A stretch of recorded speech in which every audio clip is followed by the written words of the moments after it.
Go ahead, Josh. Talk to me about faith and reason, basically in the Enlightenment, and what does that Christian attitude look like? Sure. So the idea here that we see is that faith and reason explain separate spheres. So our goal shouldn't necessarily be to get them to coexist together, and even maybe so far as to go to say that they don't coexist or they cannot coexist. So they exclude each other. Yeah, and reason is the valid metric for ascertaining truth. And so this is kind of an interesting thought here, because this is where you first see in history, in Western history, that there's a real split from the idea of church and its governing role in all of life. Correct. And this is really what we see kind of like plants the seeds for deism, which ultimately leads to, agnosticism or atheism. Because before this, to question if God existed would be a very ridiculous question, right? Like it wouldn't even be in somebody's purview, likely, or most likely, right? Exactly. And so people begin to question the authority on the basis of reason, wanting to ask questions and know answers that are tangible and separate from authority. And this is important because it allows people to begin to think for themselves. Correct. And there aren't necessarily, the church doesn't have to be the gatekeeper on faith and reason and thinking, right? And it's kind of a way to rise up and take power to the people, right, as it were, a little bit, to borrow an excellent phrase. And so people begin to flourish, right, in this idea, because there's a transition in authority, in authority from church to a little bit more of a decentralized viewpoint, and so more people have access to it. Okay. And so what does this mean for Christians today? today? This either leaves Christians out of the conversation in entirety, or it forces them to enter into the conversation on the terms of the empiricists. Correct. And so this is big, because if that's the case, then the attitude for trying to defend Christianity and evaluate science on the basis of science is one that is popular among Christians, but can be difficult to do, because the modernity that has produced scientific answers are not things that are necessarily available in biblical writing times there. And so there's a different conversation that has to be had there. Okay. So if I'm understanding you correctly, you're pointing to the limitations of this attitude. So in other words, the example that I think of is usually when I think of apologetics, which is the defense of the faith, right? So giving reason or defensible answers for questions about Christianity, whether that would be the authority or the truthfulness of the Bible itself, whether that would be, does God even exist? Yeah. So philosophical questions, or whether it be historical questions about the person of Jesus and the resurrection, things like that, right? So in this attitude towards science, the Christian would be oriented, or I don't know if tempted is the right word. The Christian is inclined to answer the questions, whether that would be of the historicity of Jesus or the resurrection, the truthfulness or reliability of the Bible, and or philosophical inquiry about the world. Right. Like, is it actually reasonable to think that all of this came from God, right? So the inclination is, I'm going to answer that question using the parameters of science. Now, that's fascinating, because on the one hand, we're like, well, yeah, duh, like, doesn't that make sense, sure. right? If somebody is asking you a question, let's say particularly somebody who doesn't share your worldview, and they're going to assume, hey, this is how we know things. Medicine and biology and chemistry, like, this is how we progress as humans. Repeatable phenomenon. Exactly. Yeah. So the fact that we can observe something and that actually leads to flourishing, like science has, that should be an acceptable authority. And so the Christian inclination is an interesting one, because it seems to give credence and recognize that the validity of that, right? And so then the inclination to answer questions, again, about the resurrection or the truthfulness of the Bible using scientific parameters, like, it makes sense to me why people would want to do that. Yeah, of course. And say, like, all right, fine, let's talk about the New Testament. And so we got to talk about the historical location, and we got to, all this kind of stuff, right? However, there are limitations to that. Naturally. What are some of those limitations? Oh, I don't know how you prove that a Jewish guy from 2,000 years ago came back from the dead. Well, carbon dating, obviously. Yeah, I mean, that's, that's a hard conversation to start out with, right?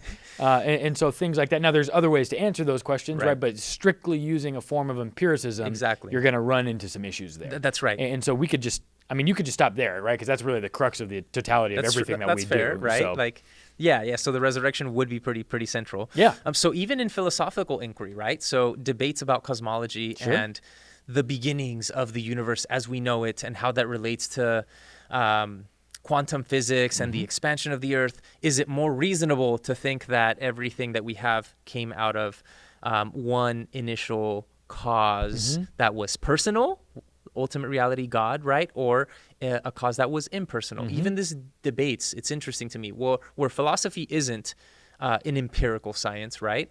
But different philosophical inquiry can assume different rules for what counts as logic or what counts as a valid assertion.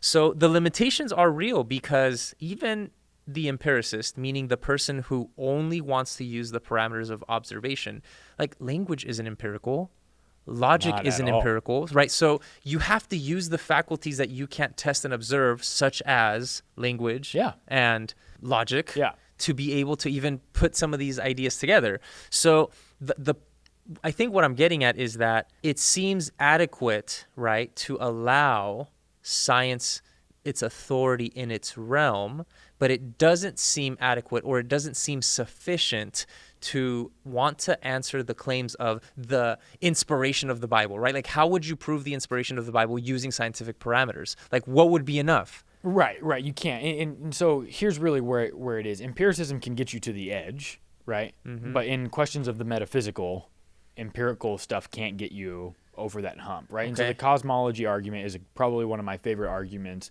for the likely existence of a divine creator, right? Like the exact specificity with which everything in the universe is created is, for me, highly convincing that it's not accidental, right? But I don't have anything other than the highly specific nature of the Earth's placement in the universe in relation to the sun, right? In this Goldilocks zone for life. And so as a result of that, I can look at that and say, and draw implications from, but I can't necessarily implicitly put them into. Right? And the empiricist conversation with Christianity has to kind of be faithfully, if it's going to be done faithfully, has to always be done in done that with honesty. Yeah, in that ways. You have to pull out of, not bring into. And that's going to inherently bring limitations to it. Because you're the one bringing it into. And you have your specific, Sittenleben or your seat in life, as it were. All right, so let me drop this bomb on you. Here's where the rubber's actually going to meet the road. Here are things that Christians with this disposition towards science really care about. Okay, you ready? Number one, old Earth versus new Earth. As you know, in Christian circles, there is a debate. Huge. Whether the creation account and the creation of the world should be seen literally in Genesis as 7 days of 24 literal hours. Are you old Earth or new Earth? Let us know in the comments below. And so what ends up happening is you can somewhat trace back the age of the Earth using genealogies and things like that, all the way from the time of the New Testament back. And so people date the new Earth, right, quote unquote, about 7,000 years, something like that. So that's new Earth, right?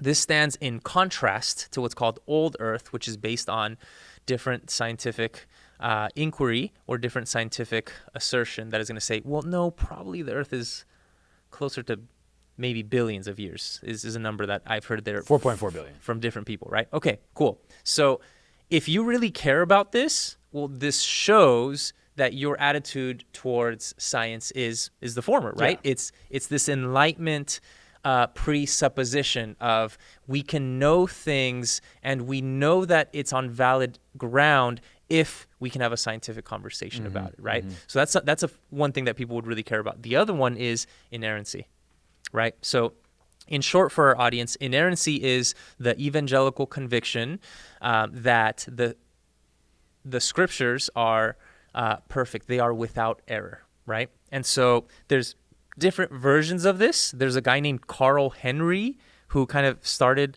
this kind of category for evangelicals.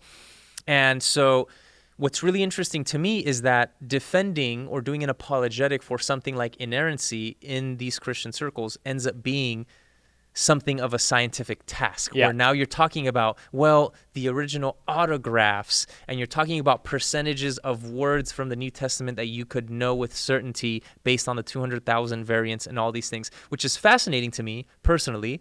But all I'm saying is that if you care about these things, what you're seeing in effect is, hey, you care about these things because of your attitude towards science. So you're, whether you know it or not, you're playing by the Enlightenment rules. Always, So, I mean, what do you think about that?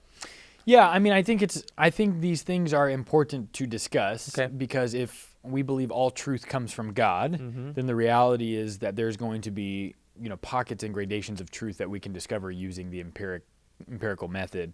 I'm just hesitant to put the majority of my eggs in this basket, largely because of what I understand about Scripture and how I read it and things of that variety. Good. So all we wanted to point out is, hey, like, there's nothing wrong if this is where you're at. No, absolutely not. Just know that you've inherited a whole system of thought that comes from Enlightenment thinking, which wants to place more weight on the foot of scientific reasoning. And it just seems like that's a very limiting thing. It's like tying one hand behind your back while fencing or something. Yeah. Even though that is how you do fencing, right? But I understand what you mean. And so, just food for thought there. Yeah.